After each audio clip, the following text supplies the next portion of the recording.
I'm bringing on the Mick Jagger, Bruce Springsteen, and Bono, all rolled into one. This is the guy. Now, when you see him, you're gonna go, really? But he is the rock star of the spiritual movement. He is a rock star. Eckhart Tolle is the person who embodies and is literally walking presence. So when I first read Eckhart Tolle's book, A New Earth, everybody, of course, had read The Power of Now, and I read A New Earth. New Earth, life-changing, I would have to say, central, most important book I ever read. I mean, if you never read if you only want to read one book in your life, I would say A New Earth is it. His teaching and his definition and understanding of ego turned the concept inside out for me and for a lot of other people who followed us on those A New Earth lessons. We actually broke the web back in 2008 when we first did those 10 lessons of A New Earth. His writings allowed us to understand for the first time, actually. Didn't you guys, what ego was? Because we always thought it meant just being arrogant. So, he calls his session The Awakening of Consciousness. Now, that's it.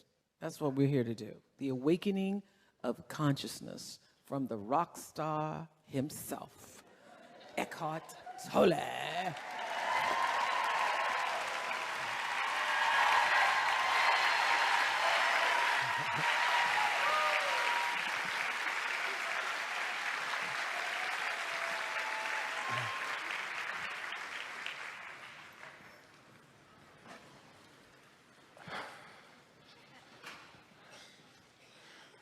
Nice to be here, and now, as you can see, this speaker must be really dynamic. They had to bring out a chair for him. A few days ago, a question that Oprah likes to ask came to mind. I'm sure you've heard it. And the question is, what do you know for sure? What do I know for sure? She asked me that question a few years ago. I don't remember what the answer was because it came out of the present moment.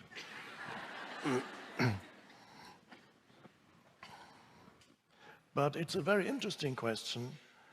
It can take you to a very deep level, as it can be answered on many levels. And what may be true on one level may not be true on a deeper level. I prefer the word deeper to higher, because higher kind of takes you out of yourself. Deeper takes you more deeply within. So an example, I could say, what do I know for sure? I know for sure that I'm sitting on a chair. That's the most surface level of things. I know for sure that this is a table. And of course, on one level, that is true. If you take it to a deeper level, if you really looked at this atomic and subatomic structure of this thing that I call chair and that I call table, then you would realize maybe it's not a table. On that level, it's not a table. It's atoms and molecules and 99% empty space in between. So it's no longer a table. It's true on this level, but not on a deeper level. And so you can go to many. I can say, what do I know? I know for sure that my books have changed the lives of millions of people because people keep telling me that. I assume they are honest. And that's true on one level, but if you take it to a deeper level, are they my books? Who am I? Where did these books come from? Am I the consciousness out of which these books came? I? What level of I? So you can go deeper and deeper, where it's not me, the person who wrote the books, it's the consciousness that used this so-called person as an instrument and used the mind. So you can go deeper and deeper, and so as I was pondering this, I finally arrived at the deepest answer that you cannot doubt. What do I know for sure? What do I know for sure?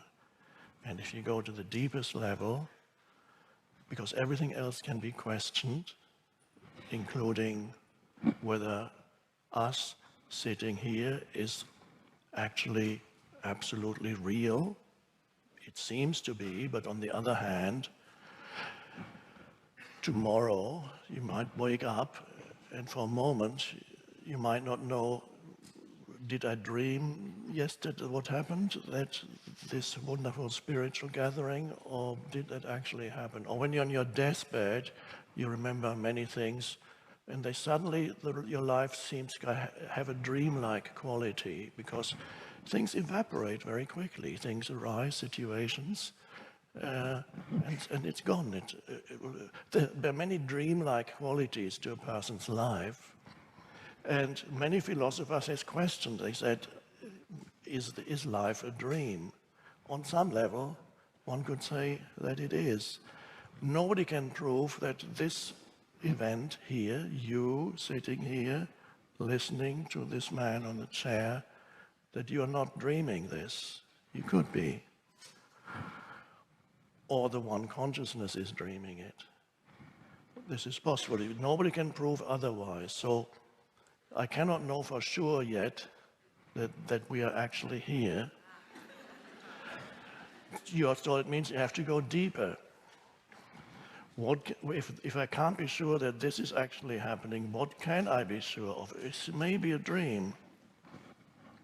And then suddenly you arrive at something. You arrive at the realization that in order for a dream, even if it is a dream or reality, for anything to be, there needs to be a consciousness in which it appears.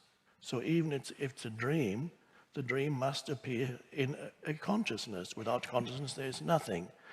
There needs to be a light of consciousness for a dream to be experienced. So even if it's a dream, there is still a you that's experiencing the dream. Now, that you may not be the personality you with a name and a personal history, a limited personal history and a limited personal future, but there is a presence there in which, if it is a dream or reality, in which this dream is being perceived, appears in the light of what? It appears in consciousness. There is an awareness in which the dream appears, if it is a dream. And now we have reached the deepest level of the question, what do I know for sure? What I know for sure, and I speak for everyone, is that at this moment I am conscious. Otherwise, there would be nothing. I must be conscious. I may be dreaming, but I'm conscious. So that is the substratum, to use a geological term, for everything. One could use certain analogies. You could say it is like the canvas on which paintings appear. The difference between, in this analogy, is this canvas that is you, the consciousness, is in the background. It enables everything to be and to appear and to arise and to subside, to form and to go back into formlessness. And the pictures that appears on this canvas is your entire life experience. Whatever happens to you, the changing pictures on the canvas of your awareness. And so the only difference between the artist's canvas and this canvas is the pictures change constantly. They're not static. The one thing that's constant about your life is change. Everything is in flux, as the ancient Greek philosophers already found. You cannot step into the same river twice. Everything is subject to change. That was the philosopher Heraclitus or Heraclitus 2,500 years ago. He said, panta rei is the Greek term, everything flows, everything is in flux. That was his main teaching. Heraclitus is a pre-Socratic philosopher. He was he taught before the famous Socrates. But then there was another pre-Socratic philosopher, Parmenides, who said the exact opposite. He said, change is an illusion, nothing ever changes. And they are both right. Parmenides refers to the canvas, and Heraclitus refers to what appears on the canvas. What appears on the canvas is your life situation, the continuously changing life situation. But who is experiencing that life that is sometimes fine, sometimes not so fine, sometimes disaster, sometimes elation, continuous changes? What do I know for sure? I know for sure that I am, at this moment, conscious. This is a first-hand realization. You don't need secondary evidence. You cannot even have secondary evidence that you are conscious. Now, even that is perhaps not absolutely correct when we use those words, because when I say I am conscious, that still implies that there is a duality, that there is an I who has a certain quality that's called conscious to it. There's a duality when you say I'm conscious. So let's change that and say I am consciousness. That is the essence of who I am. Presence, consciousness. Now, most people don't know that. They are so hypnotized by what appears on the canvas of their awareness, that everything that appears on this canvas of their awareness draws their attention in completely. There's all the things that happen around you all the time. You can see how they draw your attention out continuously and want you to identify with, go into them, especially nowadays with all the devices that we have. Early in the morning, first goes the first text message, ding, and then your attention goes to the next thing. I need to check the emails now. This is widely. And then your attention, what do I have to do now? And so it's not, and then not only external things draw your attention continuously, even more so the mind, the thought. Every thought that arises absorbs your attention and you identify with it. It goes.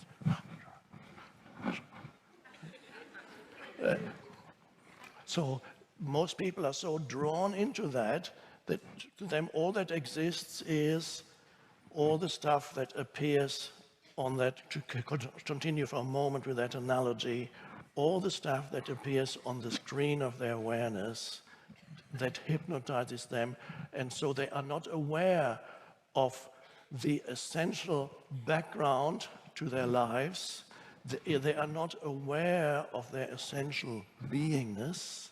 They are not aware of the essential I am. I am is the most profound truth. So what do I know for sure? So the most profound and unquestionable answer is I am. I know that for sure. But don't add anything to it, because that's temporary. That's a temporary appearance on the screen of the I am awareness. Now, spiritual awakening, or the awakening of consciousness, because when you don't know that, when you're hypnotized by everything that arises externally and internally in your mind, well, ultimately it's all internal, because for you to know anything, it must arise within you. So you need to be aware. Most people are not aware that that dimension exists in them. So, and that's a terrible, one could almost say their life is deprived, the most essential dimension is missing. They don't know the I am. And the I am is an interesting thing that's used in different spiritual traditions. God's definition of him, her, or itself is, I am that I am. Jesus is said, or is supposed to have said, nobody knows for sure, of course, because it went through so many people writing and translating, I am the light of the world. That's in the Gospel of John. And in another Gospel, he said, you are the light of the world. And both, of course, are correct. So, what is the light, or what does he mean? You are the light of the world. That is his way. If he had said, you are consciousness, people would have said, what? What? But at least by using light, they have some analogy, and so perhaps they could get a little bit of a sense of what he was talking about. Now, the important thing is, as we sit here, for you to come to this realization, and many of you already are in touch with that dimension within themselves, to actually realize at first hand what it means when you say, I am, and add nothing to it. And then what follows the I am, or you can use a little mantra that in especially the Indian sage Ramana Maharshi recommended highly. He said, sit down in meditation, ask yourself the question, who am I? And so many people tried that, and some succeeded, and some didn't. A little secret, if you find an answer to who am I on a level of concepts, then you didn't get it. So on the level of concepts, there is no answer to who am I. The answer is wrong. That's a bit a Zen-like thing. Whatever answer you give is wrong, because when you ask yourself, who am I? And you need to enter a state of alertness, almost as if you were listening. This is just an analogy, but the kind of alertness that you may be familiar with when you, let's say you are in a room or outside somewhere, you're trying to listen to a distant noise. I gave an example of that in A New Earth. Trying to listen to distant noise, you need to be alert so that you can hear it, and that alertness is an aware presence without thinking. It is just an alert presence that goes, ah. Who am I is meant to take you into that state of presence. And that state of presence is the answer. So there's no conceptual answer. There's only the answer of experiencing yourself as pure presence. And that is not difficult. It's between two thoughts. The gap between two thoughts is the I am presence.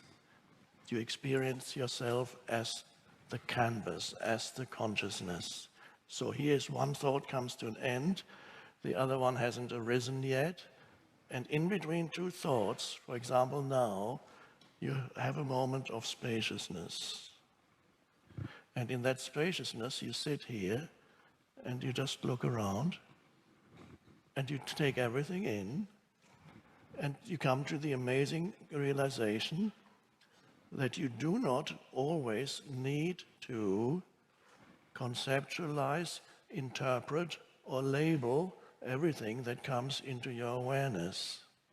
You can just be there as a pure presence, and then that is another way of knowing things. In our intellectualized, mentally overstimulated civilization, we believe that the only way of knowing things is to analyze and to conceptualize. But that's only one way. Yes, there is a place for it. But if that's all you know, let's take an example. You go into a forest and you walk in the forest. There's one way of perceiving the forest, and that is interpreting what you see. You know the name of that tree, you know that bird, or you ask, well, I wonder what that's called, and so you label it, you interpret it. You might be very knowledgeable, so you can explain to people what these things are, how these plants grow, how old that tree might be, and so on. And that's fine, that's one way of knowing the forest. But there's another way of knowing the forest, and that is going through the forest with very little thought, but just an alert presence. And that is a very different way of experiencing the forest from the way of interpreting it. So, and in that way you would go, and you notice your mind becomes very still. And in that stillness, you perceive everything, but in addition to perceiving everything, you are aware of an underlying presence. And that underlying presence is both yourself at the most essential level, beyond the egoic personality that is short-lived anyway. There is the yourself as the conscious presence, but then you can also sense a presence, the presence of the forest, that science could never reveal to you, that the analytical knowledge could never reveal to you. You become aware of the sacredness of the forest, and you connect with whatever you're perceiving at a deep level. You feel a connectedness with the trees and the plants and the totality of the forest in a way that you could never have experienced if your only way of knowing the forest had been the conceptualizing mind. So, and it is not necessarily the case that you need to be in either one or the other. It is possible for us to be in both dimensions, so that we are not obsessively interpreting, but we can occasionally interpret and then go back into alert stillness, being the awareness in which all this arises. Then you feel a connectedness with everything that before you could not feel when you only related to it through the conceptualizing mind, because the conceptualizing mind brings up barriers between yourself and the other. And the same thing applies to human beings. When you meet a human being, if you're not aware with a deeper dimension within yourself, the essence dimension, as I sometimes call it, or your essence identity, then you cannot be aware of the essence of another human being that you meet. All you see then is the physical form. That's often the first thing you see, which either you find pleasing or not pleasing, or it attracts you, or it leaves you indifferent. You like it or you don't like it. And then as you start speaking to another person, you interact on the mind level and the emotional level also, and so you get the mental emotional conditioning of that person, and then you relate on that level to that person, and immediately you interpret that person. You have opinions about that person. You have judgments about that person. Many people are very quick to judge. The moment they meet somebody, 2 minutes later they've formulated an opinion about you. And I often find it difficult. People sometimes ask me after I meet some, what did you think of such and such a person that you met this morning? And I go, nothing. Because now if you ask me now, I can start thinking and I can probably come up with something and tell you something in a few minutes. But so far I had not formulated any thought about that. I just communicated with that person, and I had no thoughts about that person. I enjoyed the interaction, but I have no particular opinion. So what we call the ability of humans to have empathy not only for other human beings, but also to have empathy for nature, to have that sense of benevolence towards other life forms. Benevolence, another word for which is goodwill, or we could even be daring and say love, not in the conventional sense, but true love, which is a sense of connectedness with another. In order to sense that, and it is vital for you to be a true human being, you're not even truly human. I would agree with Confucius, who said that 2,500 years ago. You're not fully human if you do not manifest those qualities of benevolence, goodwill, compassion towards others. So you're still not, it doesn't mean you're evil, it means you haven't arrived yet at being fully human. Humanity, of course, is a work in progress, and some are lagging behind a little bit more than others, and that doesn't make them evil. You just have to see, oh, they're a little bit behind, but make sure the ego doesn't get hold of that thought. So humans are evolving, and the vital thing is for the world that we inhabit to change is a shift in consciousness so that humans can relate to other humans in the deeper level of essence and not the conceptualizing judgmental mind, because that operates not only on the personal level, it also operates on the collective level where people have collective egos, political egos, religious egos, dreadful things, as we all know, are happening there, and they cannot sense anymore that which unites them with others. They cannot feel the other anymore as a living being. They cannot sense the shared consciousness that you share with every life form, with every human being, with everything that exists ultimately. There's a beautiful saying, an ancient saying, which goes, consciousness sleeps in the stone, meaning the mineral of the stone, even that has a glimmer of consciousness, but it's asleep. Consciousness dreams in the plant. Consciousness awakens in the animal, and consciousness awakens to itself in the human. And so that is the awakening of consciousness. That is the also be called spiritual awakening that is happening to a certain percentage of population on the planet, still a minority, but that's fine. So the essence of this awakening is to realize, this is not an absolute truth, it's a temporary way of putting it. There are two of you. There is the form identity of you with a personal history and a personal future, and you do your best there. It's good. You'd have to do your best. You learn things, you improve your skills, you experience things, you travel, you get a good job or as good as you can, improve yourself as a person. Good, but not enough. Then there is the other you, one could say the other half, that is the formless you, the formless and timeless essence of who you are. That you need to know that as your ultimate self.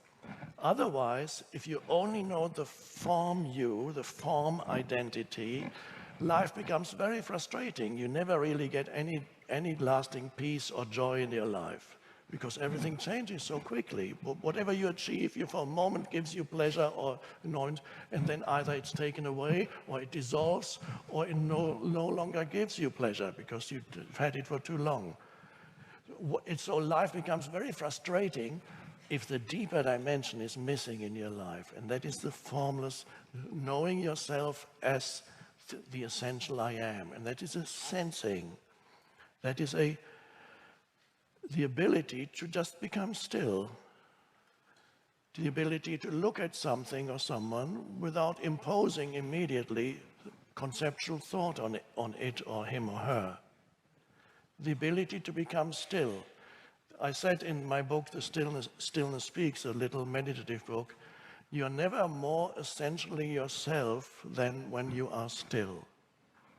You're never more essentially yourself than when you're still, because when you're still, you can sense yourself as the awareness, as the consciousness.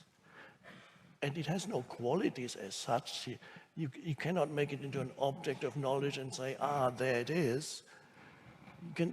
But you can sense there is a presence. That presence, you don't need to remember your name, you don't remember your personal history to know yourself as presence. It's available here and now. It just has always been available here and now, but has always been overlooked. Jesus said, the kingdom of heaven. He talked continuously about the kingdom of heaven. What does that mean? Misinterpreted for a long, long time. My translation of what he said, called kingdom of heaven, is, I translate or paraphrase, kingdom no longer fits our world. Kingdom is dimension, realm or dimension. Heaven in English is a word that in most other languages is the same word as sky. In French, in Spanish, in German, heaven and sky are the same word. So this kingdom of the sky, the dimension of what is the sky, what is heaven? When you look at the sky, you see vast spaciousness. So my translation of kingdom of heaven is the realm or dimension of spaciousness. So Jesus used that analogy to point people to an inner dimension of consciousness that is available to them here and now. Not in some future point that I need to get to. I need to get to the kingdom of heaven. It's here and now. He said that all the time. But still they made it into some future point. And he also said the kingdom of heaven does not come with signs to be perceived. You cannot say it's over here or it's over there, but truly I tell you, it is here within you. What was he talking to? Talking about the inner realm of spaciousness or stillness, where the mind subsides and you know yourself as an I am presence. That is your true identity. And once you know your true identity in the background of your daily life, then you can deal with the foreground of your life in a much better way. And the foreground of your life becomes a pleasant playground where you actually do good and enjoy yourself without demanding that something in the foreground of your life should make you happy, including a person. Terrible demand to make upon a person to say, make me happy. It's a recipe for disaster, as you might have experienced it. This make me happy usually ends in divorce, and it usually means make me unhappy. So anything that you expect to make you happy in this world is not going to make you happy. Brief moments perhaps, but not any lasting happiness. Nothing can give you lasting happiness except the realization of the I am presence. There is a peace and a joy, a very subtle joy in there. And then the world is no longer such a frustrating place. Yes, challenges still come, but the way you deal with them is more peaceful. You don't create drama out of little challenges. You don't create huge unhappiness when things go wrong. That's the shift, that's the awakening of consciousness, and this is the purpose of your life, is to embody that. Whatever other purpose there is, and that varies from person to person, but whatever your individual purpose is, it needs to be aligned with the universal purpose of your life, and that is awakening consciousness. Thank you.